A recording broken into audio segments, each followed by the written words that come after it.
Get a holiday or something. You know what I mean? Because it just seemed like impossible. I remember when this thing started 80%. Yeah, right. That'll be the day.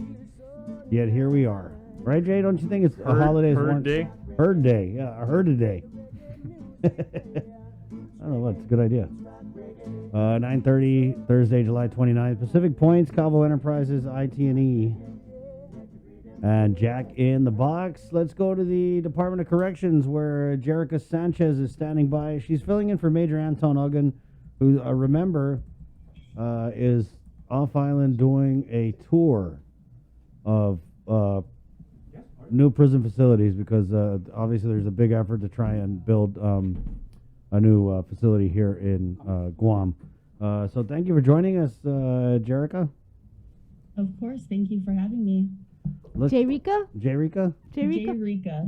Oh, God, I just said it wrong like how many times? Oh, boy, I bet you just want to jump through that Zoom and choke me because we even asked her how to say it before we came on. And I was like, I don't know how to say it. I don't know the kids nowadays and the name. I don't know. So it's Jaerica. Jaerica. Okay, I'm just going to call you ma'am. You can do that. All right, that works. Okay, she said call her queen. Queen, ma'am. Queen. I prefer queen. Right, yeah. So does Jason. Okay, let's get serious. Serious hats now, guys, okay? So, Jaerica, I guess we're going to start with, because it was a conversation with Dr. Hoa, a vaccination rate with the inmates and the staff there at the prison? Okay, so currently for our staff, we are at 80 to 85% vaccinated. We still have a few pending. And then for our offenders, we're currently at 90%. Wow. I mean, we're trying our best to get everyone vaccinated as quickly as possible. Mm-hmm. You know, there was a time when we were talking with Anton about giving a DOC the ability to conduct testing, COVID testing on their own, as opposed to, they go to, when someone's arrested, they go to GPD, I think it's Sinahanya, right, and they get tested there, and then they come over to DOC. Has there been any movement on training DOC personnel to administer COVID testing themselves? I mean, as far as that, I don't have the answer for you right now, but as soon as I do receive that answer, I will get back to you on that. Okay. Have you, by any chance, heard from Anto on how those tours have gone? I have not made contact recently with him. I'm hoping to do so by today. Okay. Can you provide us any update? Has there been any confiscation of contraband or any attempts lately to throw over contraband over the fences over at DOC? We have had some recent findings. We are working on taking some preventative measures to ensure that, we keep our prison population safe as well as our staff. So what do you mean recent findings? Can you give us a little bit more details? So what? It's basically just nuisance trash. I'm not too sure of the details of the findings. I will find that out. What about what is it called? Are you allowing people to visitations and things like that?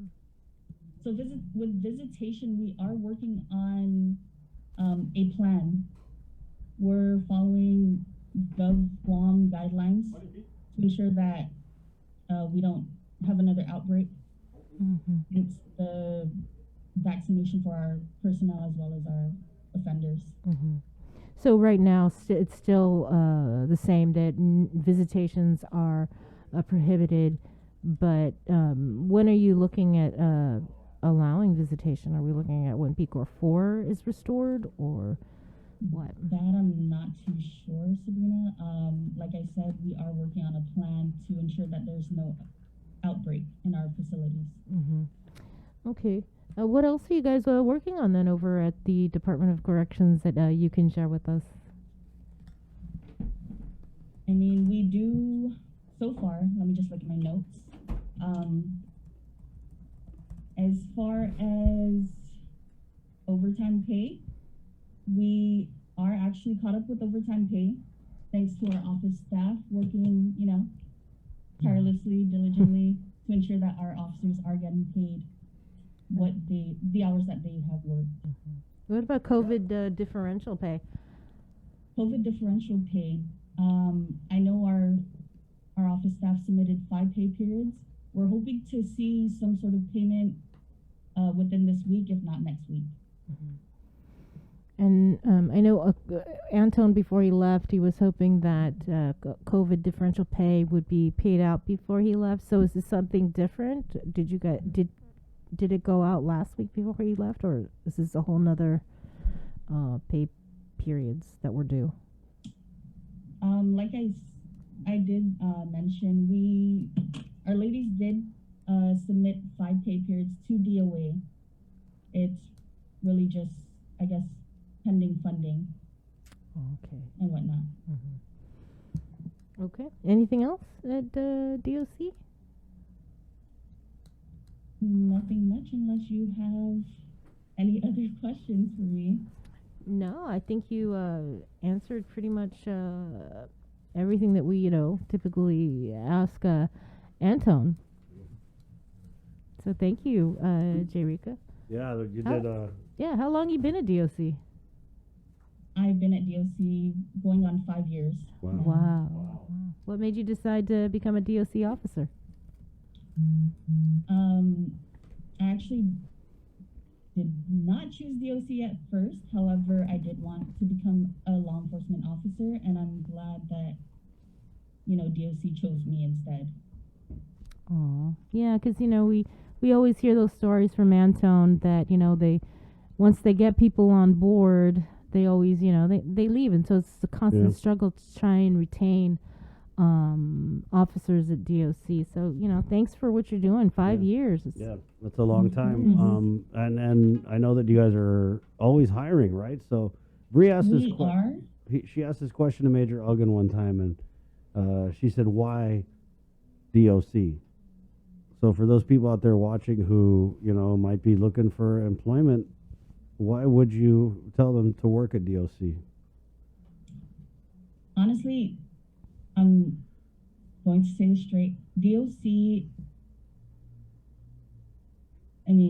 you will make as much as you possibly can as an entry-level personnel. The job is hard, but it is actually rewarding as well, helping people rehabilitate themselves and whatnot. Well, thank you so much. Oh, well, we already asked you offline. Yeah. There was no drone show recently at DOC, right? No. Thanks, Jaerica. Thanks, Jaerica. Of course. Thank you guys as well for having me. All right. Maybe we'll see you next week if you're not busy. Of course. Okay. That's that. Okay. Right Take on. care. Okay, bye-bye. You too. 9:38. We got to take a break, and we're back with more of The Link next. Good morning. Get up and move, Guam. Join the mayors of Telephone